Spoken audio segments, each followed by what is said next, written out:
Welcome to ABP learning hub. हमने लोहे युगीन sorry हमने तांबर युगीन सभ्यता पढ़ ली है। अब हम क्या है, तांबे युग के बाद राजस्थान में कांस्य युग आता है। हम कांस्य युग को पढ़ रहे हैं, ठीक है।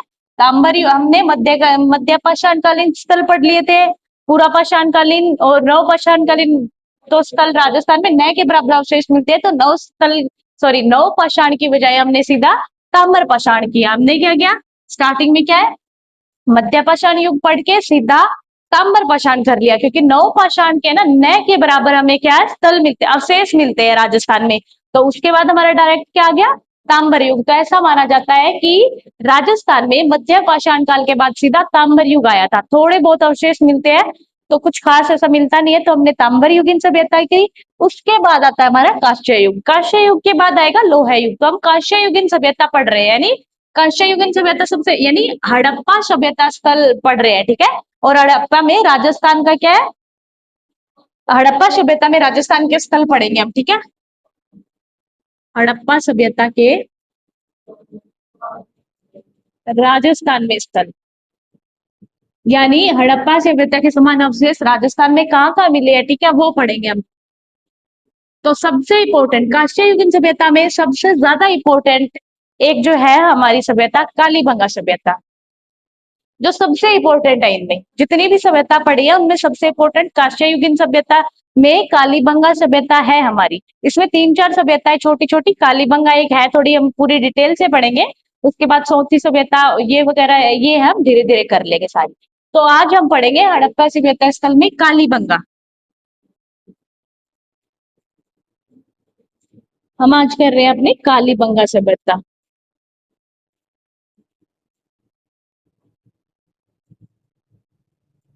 आज जब हम कालीबंगा सभ्यता को कर रहे हैं, तो क्या है, कांस्य युगीन सभ्यता क्यों बोला जाता है, क्योंकि सबसे अधिक क्या है, कांस्य के उपकरण मिले हैं। सबसे अधिक कांस्य उपकरण मिले, तो ये क्या होगी हमारी कांस्य युगीन सभ्यता, ठीक है। वो हमने तांबर युगीन सभ्यता पढ़ी थी, हम क्या है, कांस्य युगीन पढ़ रहे हैं। तो कांस्य युगीन में हमारी कौन सी सभ्यता है, कालीबंगा सभ्यता पढ़ेंगे। अब कालीबंगा सभ्यता सबको पता है, कौन से जिले में, हनुमानगढ़ जिले में, हमारे हनुमानगढ़ जिले में विकसित हुई है ये। और कहाँ पे, सरस्वती नदी के किनारे, जो प्रेजेंट में घग्गर नदी के नाम से जानी जाती है।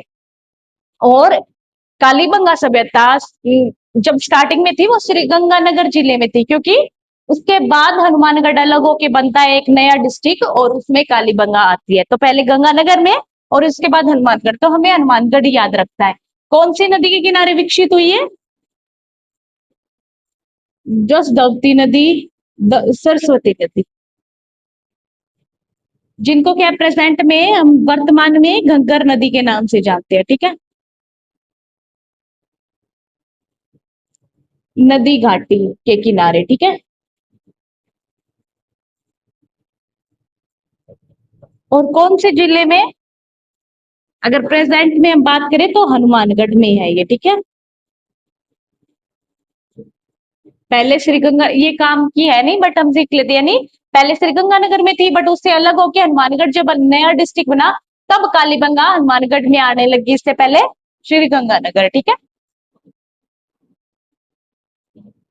अब कालीबंगा का शाब्दिक अर्थ क्या होता है,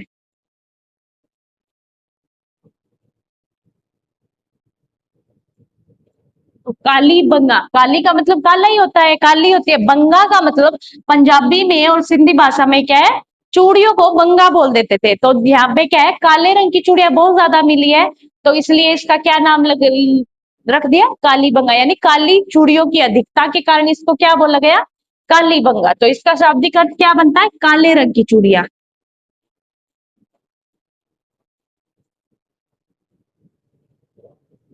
और इसमें दो भाषाएं दिखाई जाती है, कई बार सिंधी भी होती है और कई पंजाबी भी, ठीक है। तो दोनों भाषाओं का शब्द है ये, सिंधी और पंजाबी भाषा का शब्द है, ठीक है। कौन सा, बंगा यानी चूड़ियां, ठीक है। भाषा अगर पूछ ले तो सिंधी और पंजाबी, ठीक है। इसके उपनाम क्या क्या, इसको हम किस नाम से जानते हैं, निर्धन सभ्यता या दीनहीन सभ्यता के नाम से हम इसे जानते हैं, ठीक है। उपनाम में देखो, इसको हम किस किस नाम से जानते हैं, निर्धन सभ्यता, या फिर क्या हो गया हमारा, दीनहीन सभ्यता।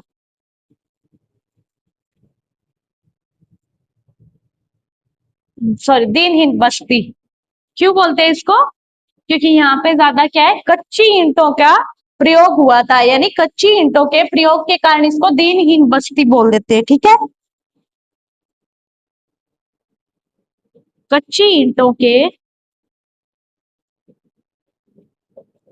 प्रयोग के कारण।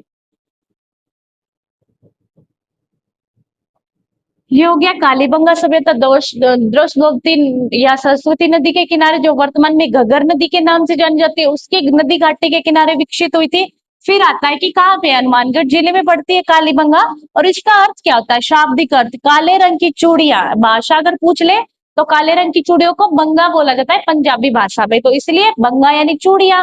तो ये बोल दिया कालीबंगा, काले रंग की चूड़ियां यानी कालीबंगा। ठीक है, काले रंग की बंगा या चूड़ियां, तो हो गया हमारा कालीबंगा। अब इनको किन किन नामों से जाना जाता है, इसको निर्धन या दीनहीन बस्ती भी बोल देते हैं। क्यों बोलते हैं? क्योंकि इसमें ज्यादातर क्या है, कच्ची ईंटों का प्रयोग किया गया है। ठीक है, तो इसलिए क्या है, ये दीनहीन या निर्धन सभ्यता बोली जाती है। और ये अपने खोज के समय गंगानगर में थी, उसके बाद हनुमानगढ़ जब अलग डिस्ट्रिक्ट बना तब ये हनुमानगढ़ में आ गई। तब बोला जाता है कालीबंगा सभ्यता अभी कहाँ पे है, हनुमानगढ़ में है। ठीक है, और खोज जब इसकी खोज की थी उस टाइम कहाँ पे थी, गंगानगर में थी। ठीक है, देखो इसमें खोजकर्ता में सबसे इंपॉर्टेंट है कि खोज इसकी किसने की थी। तो जब खोज की बात आती है तो खोज इसकी की थी अमलानंद घोष ने। अमलानंद घोष ने, और भी बहुत से सारे नाम आते हैं इसमें, 1952 में की थी। ठीक है, किसने खोज की थी इसकी, अमलानंद घोष द्वारा की गई, 17 सदस्यों दल बना के। ठीक है, यानी 17 सदस्य दल के निर्देशन में हुई। एक कमलानंद घोष थे, उसके अलावा 17 सदस्य और शामिल थे। ठीक है, इनके निर्देशन में क्या है, सर्वेक्षण किया गया। और जो भारी भागों के जो साक्ष्य मिले हैं उनके आधार पे माना गया कि सबसे पहले क्या है, खोज अमलानंद घोष ने की है। क्योंकि इससे पहले डॉक्टर जो है हमारे, सॉरी, एलपी तेसी तोरी ने भी प्रमाण दिए थे कि इस जगह पे क्या है, कोई सभ्यता विकसित है। बट उसकी फिर खोज किसने की, इसके क्या है, साक्ष्य किसने दिए, प्रमाणित साक्ष्य किसने दिए, अमलानंद घोष ने दिए। इसलिए माना जाता है कि इसकी खोज किसने की थी, अमलानंद घोष ने। बाकी इसके जो प्रमाणिक साक्ष्य, जानकारी, साक्ष्य अमलानंद घोष ने दिए थे, इसीलिए इसका नाम आता है। वैसे जानकारी किसने दी थी, एलपी तेसी त्योरी ने स्टार्टिंग में जानकारी दी थी कि यहाँ पे कोई सभ्यता है। ऐसी कल्पना की थी कि यहाँ पे हनुमानगढ़ गंगानगर जिले में इस जगह पे एक सभ्यता है। ये उन्होंने जानकारी देती थी, काल्पनिक जानकारी थी, कुछ साक्ष्य नहीं दिए थे। उसके बाद अमलानंद घोष ने क्या है, इसके क्या है, भारी भागों से कुछ साक्ष्य प्राप्त किए। उससे क्या हुआ कि खोज किसने की, अमलानंद घोष ने की। और इसके साथ सदस्य, सॉरी, 17 सदस्य दल था, उनके निर्देशन में कालीबंगा सभ्यता की खोज की गई, यानी इसका उत्खनन हुआ। खोज की बात करें तो अमलानंद घोष 1952 में, बट इसकी जानकारी इससे पहले एलपी तेसी त्योरी ने भी दी थी। ठीक है, ये बात याद रखना कि एलपी तेसी त्योरी ने दी थी, बट वो जानकारी काल्पनिक थी, उसके कुछ प्रमाण नहीं थे, मतलब साक्ष्य नहीं दिए थे, इंपॉर्टेंट साक्ष्य नहीं दिए थे। बट अमलानंद घोष ने वो साक्ष्य दिए थे, इसलिए क्या माना जाता है, 1952 में अमलानंद घोष ने इसकी जानकारी दी थी। ठीक है, अमलानंद घोष द्वारा 17 सदस्य दल, 17 सदस्य दल सर्वेक्षण किया के साथ, यहाँ क्या किया, सर्वेक्षण किया। सर्वेक्षण किया तो उन्हें क्या है, यहाँ पे साक्ष्य मिले। सर्वेक्षण करने से इनको प्रमाण मिल गए कि यहाँ पे क्या है, काली, यहाँ पे कोई सभ्यता है।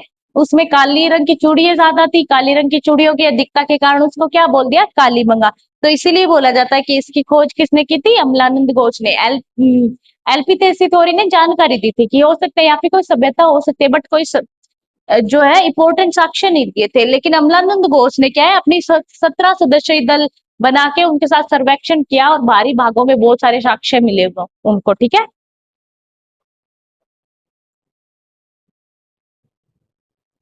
सर्वेक्षण किया तथा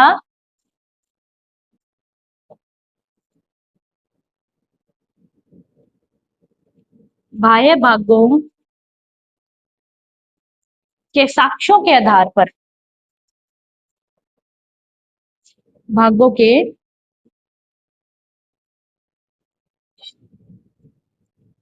साक्ष्यों के आधार पर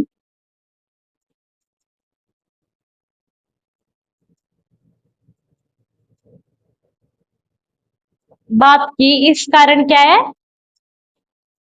क्या माना जाता है कि सभ्यता की खोज किसने की थी? अमलानंद घोष ने। बाह्य भागों के साक्ष्यों के आधार पर सभ्यता होने की बात की।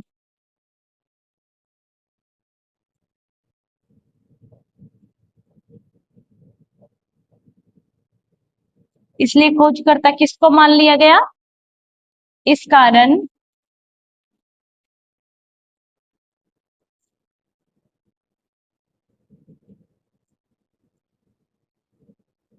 अमलानंद घोष को खोजकर्ता माना गया।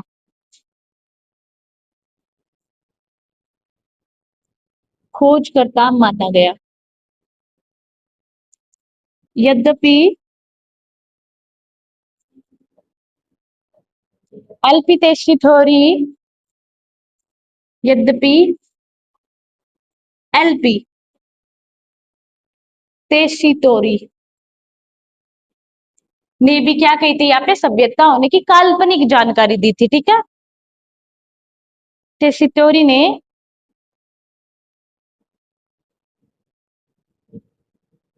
यहाँ कोई सभ्यता होने की कल्पना की, होने की कल्पना की।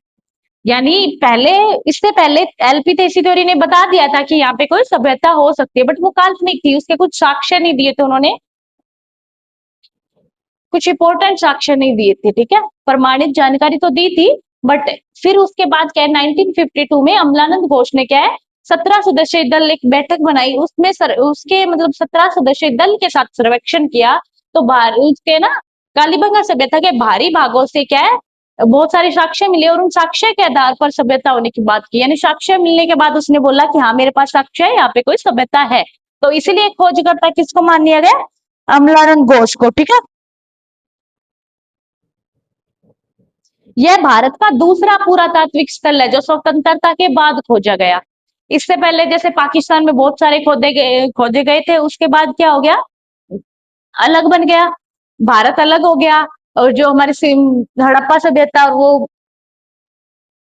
पाकिस्तान की साइड आएगी, मोहनजोदड़ो। उसके बाद क्या है, जब भारत आजाद हुआ, आजाद होने के बाद जब भी खुदाई हुई तो दूसरे नंबर पर इसकी हुई। पहला कौन सा था? रोपड़। अगर प्रथम स्थल पूछ लिया जाए आपसे स्वतंत्रता के बाद, प्रथम स्थल कौन सा है जिसकी क्या है, खोज हुई थी, तो वो कौन सा है? रोपड़। और सेकंड कौन सा था? कालीबंगा, ठीक है। तो ये भारत का है मतलब दूसरा पुरातात्विक स्थल है जिसकी क्या है, खोज कब हुई? स्वतंत्रता के बाद। और प्रथम कौन सा था फिर? रोपड़।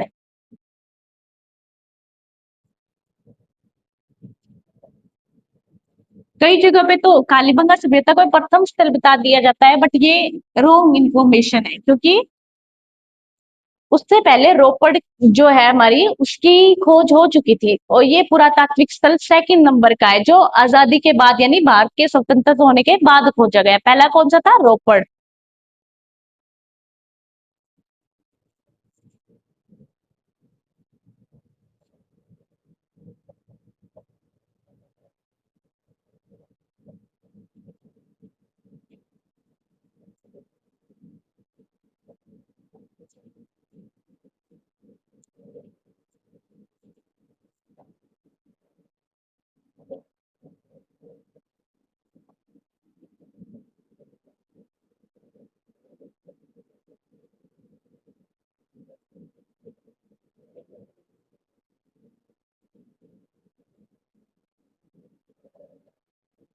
भारत का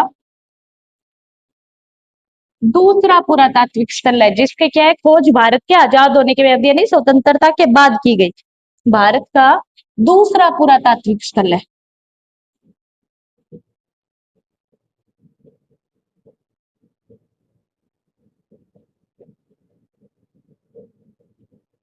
जिसकी खोज स्वतंत्रता के बाद हुई। ठीक है,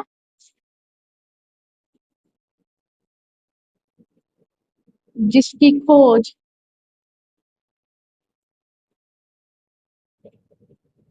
स्वतंत्रता के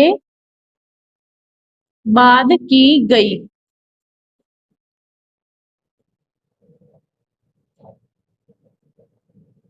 और पहला कौन सा है? अगर ये कालीबंगा दूसरा है तो पहला कौन सा होगा? रोपड़। यानी पहला रोपड़ था और सेकंड कालीबंगा था जिसकी खोज स्वतंत्रता के बाद की गई। ठीक है, अब देखो जब उसका उत्खनन हुआ तो कालीबंगा सभ्यता का उत्खनन 5 स्तर में किया गया।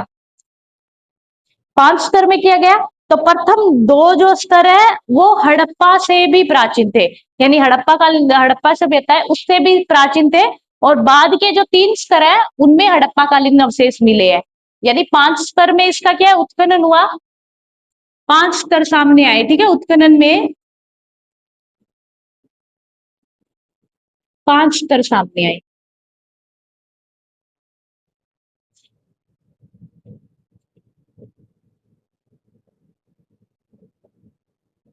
और जो पहले 2 चरण है, प्रथम 2 चरण, उसमें जो अवशेष मिले हैं वो हड़प्पा कालीन सभ्यता से भी पुराने हैं। ठीक है, यानी हड़प्पा सभ्यता से भी प्राचीन अवशेष मिले हैं, हड़प्पा से भी प्राचीन।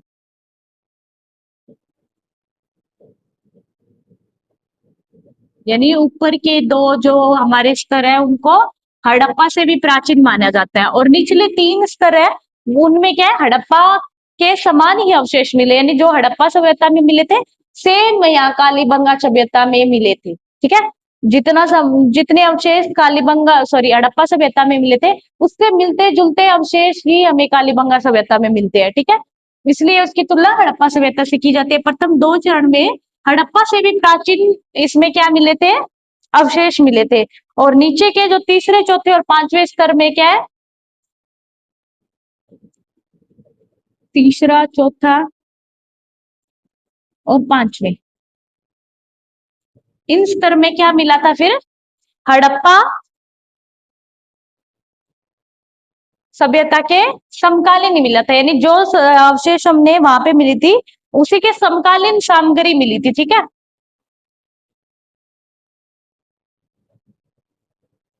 पांचवें स्तर में हड़प्पा के समकालीन ही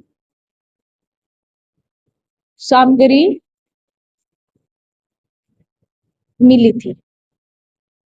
प्रथम 2 चरण में तो हड़प्पा सभ्यता से भी प्राचीन और तीसरे चौथे और पांचवें में क्या है, पांचवें स्तर की जो सामग्री है वो हड़प्पा के समकालीन ही मिली है। जो हड़प्पा में मिला था वो ही हमें यहाँ पे मिलता है। ठीक है, अब जो टीलों का उत्खनन हुआ था यहाँ पे तो टीलों के उत्खनन के आधार पर इस सभ्यता को हम 2 पार्ट्स में डिवाइड कर देते हैं। टीलों के उत्खनन के आधार पर इस सभ्यता को क्या है 2 भागों में विभक्त किया गया।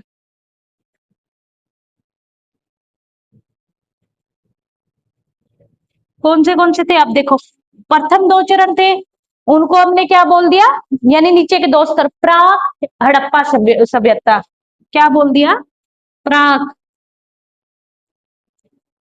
हड़प्पा सभ्यता। और सेकंड वाली फिर कौन सी होगी, हड़प्पा कालीन सभ्यता।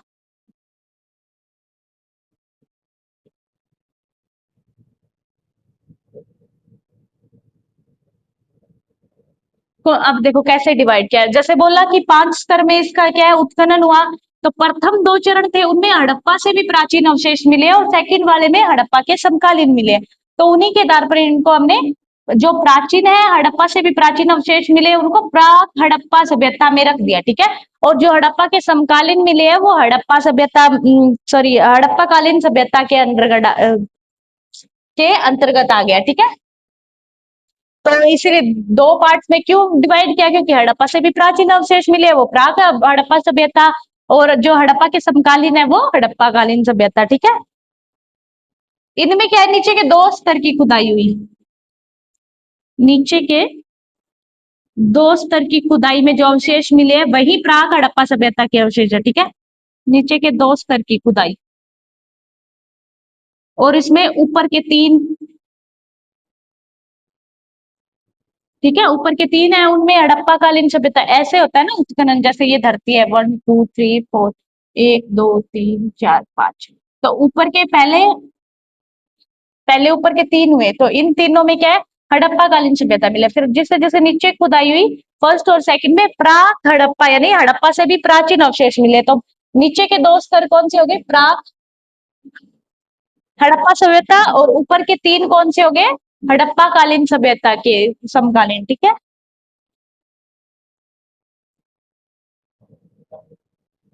अब आगे देखो इनमें क्या क्या मिला है हमें।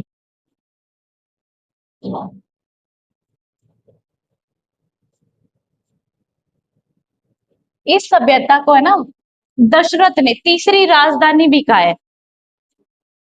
दशरथ सभ्यता, सॉरी, दशरथ शर्मा ने इसको हड़प्पा सभ्यता की तीसरी राजधानी भी कहा है।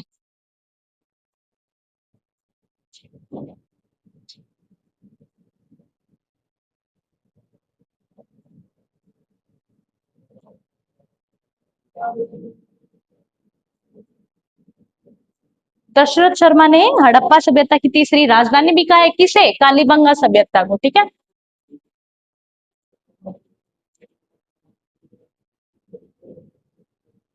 दशरथ शर्मा ने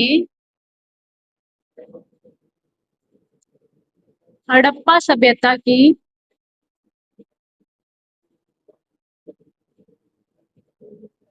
तीसरी राजधानी भी कहा है।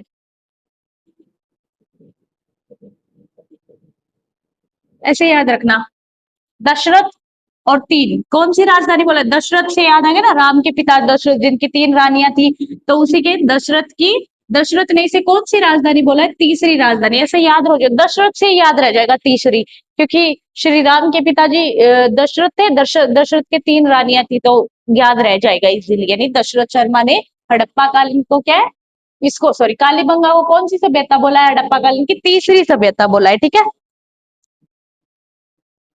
और यहाँ की दीवारों में दरारें मिली है, ठीक है।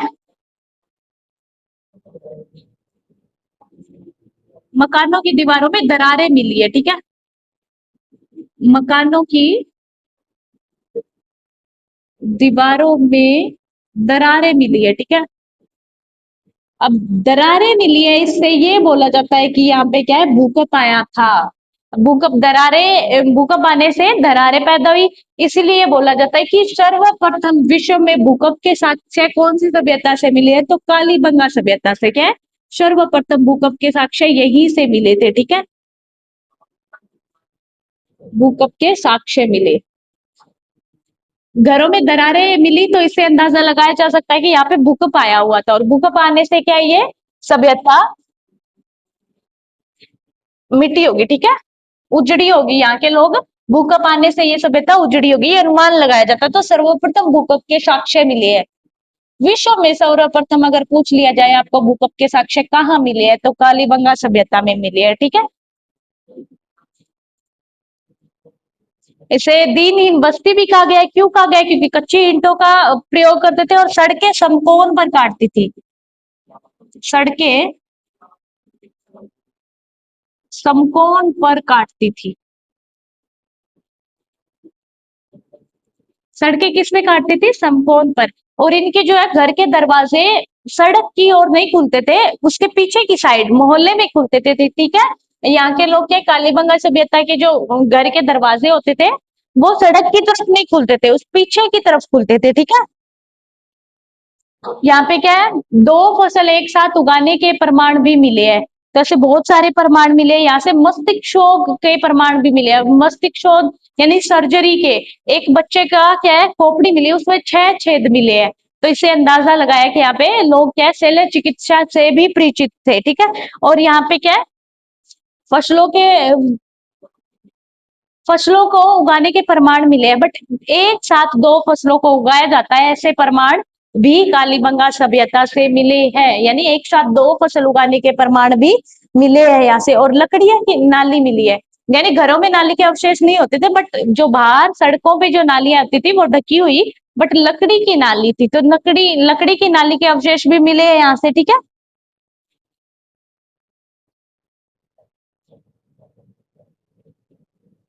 सड़कें समकोण पर काटती थी इनकी, और दरवाजे घर के पीछे से खुलते थे, ठीक है। मुख्य सड़क पर न खुलकर घर के पीछे खुलते थे।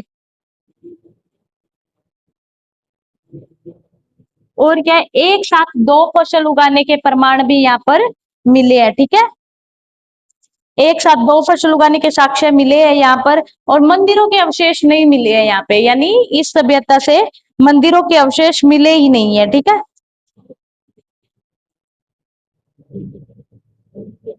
दो फसलों को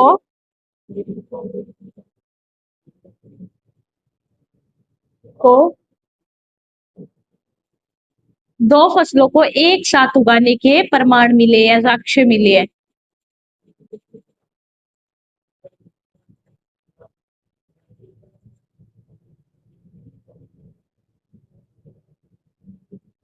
जैसे सरसों, चना, गेहूं, जो इन सब के मिले हैं, ठीक है। जैसे सरसों और चना, गेहूं और जौ को उगा दिया, तो ऐसे ही यानी एक साथ क्या है दो फसलें उगाई जाती थी। और लकड़ी की नाली के अवशेष भी मिले हैं यहाँ पे। लकड़ी की नाली के अवशेष मिले हैं।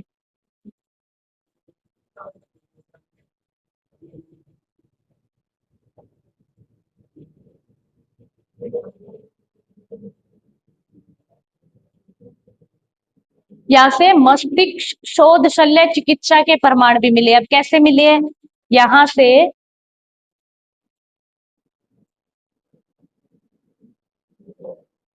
मस्तिष्क शोध शल्य चिकित्सा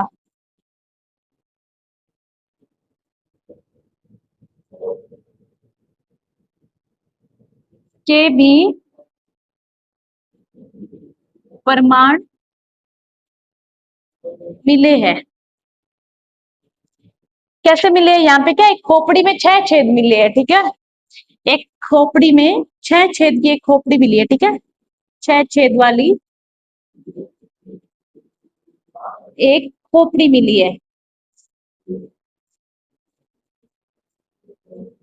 एक खोपड़ी मिली है बच्चे का, यानी बाल मतलब एक बच्चे का क्या है मस्तिष्क मिला है, उसमें 6 छेद थे, इसलिए बोल दिया जाता है क्या के मस्तिष्क शोध शल्य चिकित्सा से परिचित थे यहाँ के लोग, ठीक है। मिट्टी से बना कुत्ता व वर्षावाकृति मिली है, यानी कुत्ते और बैल की आकृति मिली है मिट्टी से। यहाँ से अलंकृत ईंटें मिली है, ठीक है। यहाँ से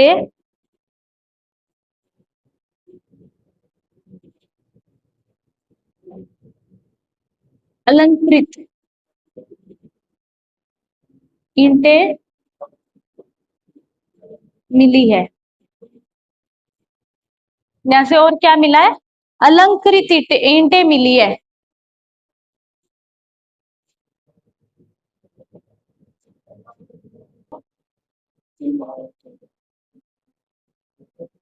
तो आज हम इसमें करेंगे, बचे हुए प्रमाण हम अगली क्लास में करेंगे, ठीक है। आज हमने पढ़ा कालीबंगा सभ्यता कहाँ है, उसकी खोज किसने की, और इसमें और भी बहुत सारे सदस्य हैं जो हम कल करेंगे, यानी जो अमलानंद घोष के साथ 17 सदस्य दल था, उनमें से कुछ इंपॉर्टेंट नाम करेंगे और हमने क्या और क्या-क्या मिला, और भी बहुत चीजें मिले, मकान आयताकार मिले, तो ऐसे बहुत सारे अवशेष मिले कालीबंगा सभ्यता में, बचे हुए हम कल नेक्स्ट पार्ट में करेंगे।